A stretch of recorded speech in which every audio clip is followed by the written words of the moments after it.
அனைவருக்கும் வணக்கம். இன்னைக்கு பிள்ளையார்பட்டி மோதகம் எப்படி செய்கிறதுன்னு பார்க்கலாம்.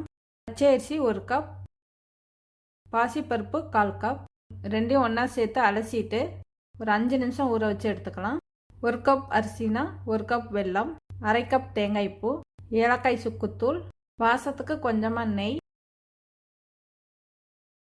கொஞ்சமாக தண்ணி சேர்த்து இந்த சர்க்கரையை கரைச்சிட்டு வடிகட்டி எடுத்துக்கணும். இப்போ இந்த அரிசியை வடிகட்டிட்டு ஒரு துணியில் கொட்டி நிழல் காய்ச்சலில் ஈரம் இல்லாமல் காய வச்சு எடுத்துக்கணும்.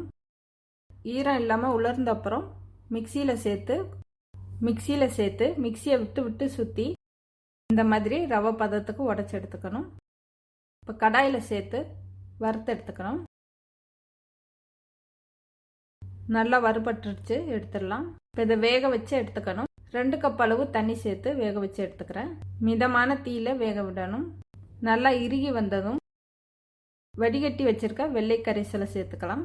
சேர்த்து நல்லா கலந்துட்டு அடுப்பு ஆஃப் பண்ணிடணும். நல்லா இந்த மாதிரி கெட்டியாக இருக்கணும். கொஞ்ச நேரம் ஆறட்டும்.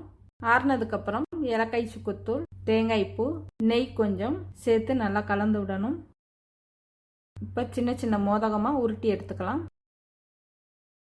இது அப்படியே சாப்பிட சுவையாக இருக்கும்.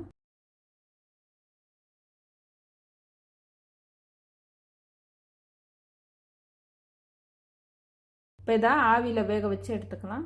இட்லி பாத்திரத்தில் தண்ணி வச்சு கொதிக்க விட்டுட்டு ஒவ்வொரு மோதகமாக மெதுவாக எடுத்து வச்சு ஆவியில் வேக வச்சு எடுத்துக்கலாம். ஒரு 7 நிமிஷத்துலேருந்து 10 நிமிஷத்துக்குள்ளே வேக வச்சு எடுத்தால் போதும். இப்போ மோதகம் வெந்துடுச்சு, எடுத்துடலாம். இப்போ பிள்ளையார்பட்டி இனிப்பு மோதகம் ரெடி ஆயிடுச்சு. நல்ல சுவையாக இருக்கும். நன்றி, வணக்கம்.